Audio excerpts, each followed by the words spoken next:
ఉన్న బంగారాన్ని విడిపించి ఆ రోజు ఆన్లైన్ రేటుకే మేము కొంటాం. Sharma gold company. Hi hello, welcome to Suman TV. నేను మీ రోషన్. ప్రజెంట్ నాతో పాటు ఒక స్పెషల్ గెస్ట్ ఉన్నారనమాట. Is none other than Raj Kumar garu. Hello Raj Kumar గారు, నమస్తే. నమస్తే నమస్తే. ఎంతమంది మీరు అసలు? నేను పెద్దవాడిని, తర్వాత చెల్లి, తర్వాత తమ్ముడు. ఓకే. బట్ చెల్లి తమ్ముడు ఇద్దరు చనిపోయారు. ఇద్దరు చనిపోయారు? ఎలా సార్? చెల్లి క్యాన్సర్తో చనిపోయింది అమ్మాయి. ఓకే. కనుక్కోవాలా లాస్ట్ స్టేజ్లో తనకి. ఇంకా పిల్లలు ఉన్నారు, అంత పిల్లలందరూ ఉన్నారు. ఓకే. బాగా అందరూ సెటిల్ అయిపోయారు అందరూ. తమ్ముడు వచ్చేసి స్నేక్ బైట్ కాంగర్ చనిపోయారు. ఇక్కడ హైదరాబాద్లోనే మన జర్నలిస్ట్ కాలనీ ఉంది కదా. అవును. జర్నలిస్ట్ కాలనీలో మా హౌస్కి ఆనుకొని వెనకాల అది నందగిరి హిల్స్ అదేదో అవును. ఆ పైన రాజీవ్ రెడ్డి గారి ఇల్లు కూడా ఉండేది. అవును. డౌన్ అంతా అదంతా ఇదే కదా, కొండ ఫారెస్ట్ లాగా ఉంటుంది అదంతా. మరి ఏమన్నా ముందే వచ్చి ఉండిందో, అది ఆ సరెంట్ క్వార్టర్లో ఉన్నట్టుండింది. మా వాడు అక్కడికి వెళ్ళిన తర్వాత ఇది అయిపోయింది. అది చూస్తే స్నేక్, అది కూడా మాకు పోస్ట్ మార్టంలో తెలిసింది. ఓకే. సో ఇంట్లోనే స్నేక్ వచ్చింది. ఇంట్లోకి స్నేక్. ఇప్పుడు కూడా జంగిల్ అదంతా. ఇప్పటికీ జంగిలే అనుకుంటా. నేను ఈ మధ్యన చూడలా ఎప్పుడు. అదంతా పెద్ద కొండ ఇలా ఉంటుంది. మా కాంపౌండ్ వాళ్ళకి ఆనుకొనే ఉండేది సార్ ఆ డౌన్ అలాగా. ఓ. చూసి పాము పుట్టలు ఇవన్నీ క్లియర్గా కనపడుతుండేవి అప్పట్లోనే నాకు. కానీ ఈ పాములు గేములు ఇంట్లోకి వస్తాయని ఎలా అనుకోలే. హైదరాబాద్లో పాము కాట అని చాలామంది నన్ను క్వశ్చన్ వేశారు నన్ను. ఓకే. నేనే తీసుకెళ్ళి చూపించాలి, చూడనైనా ఎలా ఉందో. జంగిల్ హిల్స్ ఫిలిం దగ్గర అంతా కొండలే కదా ఇప్పుడు. ఇప్పటికీ హౌస్ ఉంచుకున్నారా? లేదు, అది రెంటెడ్ హౌసే అప్పట్లో. ఓకే. వచ్చారు, అప్పటికే 3 నెలలు అయింది ఆ ఇంట్లోకి వచ్చి మా ఫాదర్ వాళ్ళు. ఇలా జరిగింది, మళ్ళీ ఇల్లు మారిపోయారు. అంటే ఆ 3 నెలలు అది వాడి చావు కోసం ఆ ఇంటికి వచ్చి వాడు చనిపోయిన తర్వాత మళ్ళీ గాలి చేసి వెళ్ళిపోయినట్టుగా అయిపోయింది లాస్ట్కి. Very bad. లేకపోతే మా పేరెంట్స్ ఎప్పుడు రోడ్ నెంబర్ 1లో ఉండేవాళ్ళు. ఓకే. ఆ ఇంద్రలోక్ కాంప్లెక్స్ అని మన కేర్ హాస్పిటల్ పక్కనే అనమాట. అక్కడ ఫ్లాట్స్, ఆ టెంపుల్ కూడా ఉంటుంది, టెంపుల్ ఆపోజిట్ ఫ్లాట్స్ అనమాట. ఓకే. కింద అది టాటా మోటార్స్ అదేదో అవన్నీ ఉంటాయి. ఆ పైనే మా హౌస్ ఉండేది ఎప్పుడు. తర్వాత ఇంకా సో ఇప్పుడు మీ సినిమాల ద్వారా కానీ బిజినెస్ ద్వారా కానీ సంపాదించిందంతా ఇంకా చెన్నై మొత్తం? ఇక్కడ మొత్తం చెన్నై. హైదరాబాద్లో ప్రాపర్టీస్ తీసుకున్నాము. ఓకే. రెంట్కి ఇచ్చేసామని అలాగే ఉన్నాయన్నమాట. సో సినిమాల ద్వారా సంపాదించింది అప్పుడు లెక్కల్లో కొంటే దాదాపు 1000 కోట్లు ఆస్తుంటారు మీది. అంత లేదులేండి. ప్రాపర్టీస్ అంటే నేను ల్యాండ్ల మీద చాలా తక్కువ పెట్టా. ఈ ఫ్లాట్స్ తీసుకున్నా. ఇదే నేను ల్యాండ్ ఇది ఇల్లులాగా తీసుకున్నట్టే ఆ కథ మంచి పెరిగి ఉండేదేమో. ఫ్లాట్స్ తీసుకోవడం ఏముంటుంది సార్? సో రెంటల్ వస్తుందని. రెంట్స్ వస్తాయి అంతే. ఒక కమర్షియల్, 2 ఫ్లాట్స్, ఒక స్థలము అలా తీసుకున్నాం అంతే. ఓకే.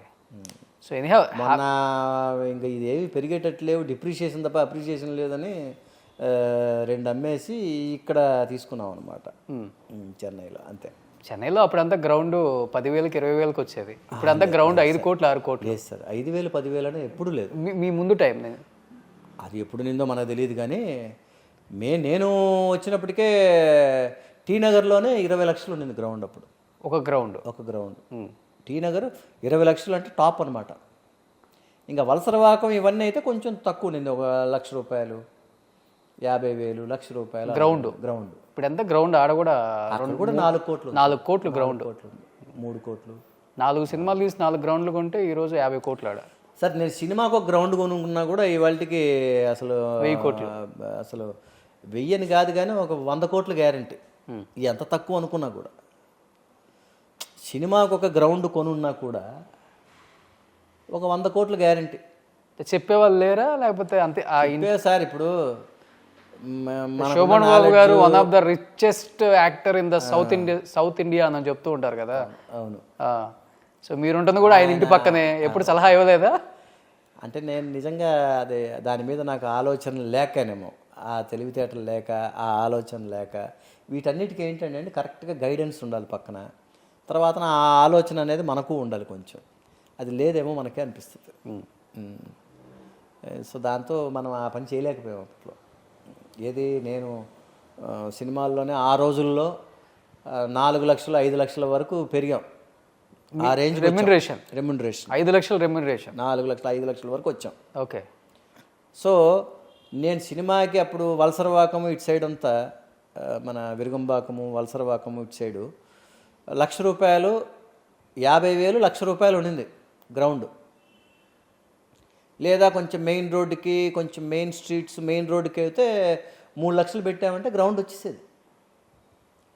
సరే మెయిన్ రోడ్లలోనే కొంచెం ఉన్న చోటుకి మెయిన్ రోడ్డుకు ఉండేటట్టుగానే ఒక సినిమాకు ఒక గ్రౌండ్ కొనున్నా కూడా ఇవాళకి అది ఎక్కడికో వెళ్ళిపోయింది కదండి. ఈరోజు అక్కడ 3 కోట్లు 3.5 కోట్లు ఉంది గ్రౌండ్. అవును, గ్రౌండ్. మెయిన్ రోడ్కి అయితే ఇంకా ఎక్కువ ఉంది. ఇప్పుడు ఏంటంటే అమ్మో ఇలా చేసుకున్నాం ఏంటి అనిపిస్తుంది. ఇప్పుడు నాకు అదే విధంగా హైదరాబాద్లో నేను అప్పుడు సినిమాలు బాగా బిజీగా జరిగే రోజుల్లో హైటెక్ సిటీ గ్లోబ్ లాగా కట్టారు కదా, అవును, అదొక్కటే ఉండిందనమాట. ఒకరి ద్వారా వెళ్ళి ఒక స్థలం ఏమండి హైటెక్ సిటీ ఎదురుగా పక్కన చౌరస్తా నుంచి కొంచెం 1 కిలోమీటర్లు కానీ మెయిన్ రోడ్డుకే 1 ఎకర్ సార్, 3 లక్షలు. చూడండి సార్ చాలా బాగుంటుంది. గోల తట్టుకోలేక సరేనయ్యా వస్తాను మీరే అరేంజ్ చేయండి వస్తానని చెప్తే వాళ్ళే కార్ అరేంజ్ చేసి తీసుకెళ్ళారు నన్ను. అప్పుడంతా అంబాసిడర్ కార్లు కదా, తీసుకెళ్ళారు. ఎగురుకుంటే వెళ్తున్నాం సార్. చూస్తే ఆ గ్లోబ్ ఒకటే ఉంది, హైటెక్ సిటీ ఒకటే ఉంది, అన్ని మట్టి దిబ్బలు మొత్తం. ఎక్కడయ్యా జంక్షన్ అని చెప్పావు, 4 రోడ్ల జంక్షన్ ఎక్కడ ఉన్నావు అన్న అని పేపర్ తీసి చూపిస్తున్నాడు ఆ ప్లానింగ్. ఇది చూడండి సార్, ఇది హైటెక్ సిటీ సార్, దీని పక్కనే 4 రోడ్ల జంక్షన్ సార్, దీని నుంచి 1 కిలోమీటర్ సార్ రోడ్డుకే సార్. ఏమయ్యా ఇదేం మట్టి దిబ్బలు అంటే మళ్ళీ ఇంకొక కిలోమీటర్ ఎక్కడికి వెళ్ళాలయ్యా అని నేను. లేదు సార్ వచ్చేస్తుంది సార్ ఇక్కడ. ఇంకో నువ్వు ఇలాంటి మాట్లాడొద్దు అని చెప్పి సార్ అంటే ఎంత ఇదిగా అనుకొని మనం వద్దన్నాం. ఈరోజు నిజంగానే అక్కడ చౌరస్తా వచ్చింది, 300 కోట్ల ఎకరం. ఈరోజు రోడ్డు బ్రిడ్జ్ కూడా వచ్చింది అక్కడ. రోడ్డుకి ఆనుకునే 1 ఎకర్ స్థలము. ఈరోజు 1 ఎకర్ స్థలం నాది ఉంటే ఆ 3 లక్షలు కూడా ఎలా అడిగాడు తెలుసా అండి అతను. అర్జెంటుగా 50,000 అవసరం ఉంది సార్, ఆ 50,000 ఇప్పుడు ఇచ్చేసేయండి, మిగతాది అంచెలంచెలుగా ఇచ్చుకుని రిజిస్ట్రేషన్ టైంకి మీరు ఇచ్చేసేయండి మిగతాది అన్నాడు. సార్ ఊరికి ఇది నాది కాదులే అనుకొని కట్టేస్తున్నా కూడా ఈరోజు నేను 100 కోట్లు ఆస్తి పరుంది సార్. అసలు అది నిజంగా అది ఈరోజు చౌరస్తా వచ్చింది, బ్రిడ్జి పడింది, రోడ్లు పడినాయి. అసలు ఏమన్నా ఆలోచించగలం అంటే మనకు దాని మీద అవగాహన లేదు అనేది, వెరీ పూర్ అనేది మళ్ళీ ఇంకోసారి ఇదనమాట ఎగ్జాంపుల్ అది. అంతే, రాసి పెట్టలేకపోతే. అదేవిధంగా ఫిలిం నగర్ సైడు ఈ కొండల గుట్టల్లో ఎక్కడ స్థలాలు ఉన్నాయరా బాబు అనుకునేవాడిని. అవి కొండల్ని బద్దలు కొట్టేసి ఈరోజు పెద్ద పెద్ద బంగ్లాలు కట్టారు అక్కడ. ఆలోచనకే అంతు చిక్కం అనమాట. అప్పుడు ఏంటంటే మాకు, మీరు నమ్మరు సార్, ఒక చిన్న కేబీఆర్ పార్క్, ఇది చిన్న రోడ్డు అనమాట, అన్నపూర్ణ స్టూడియో ముందు జూబ్లీ చెక్ పోస్టు.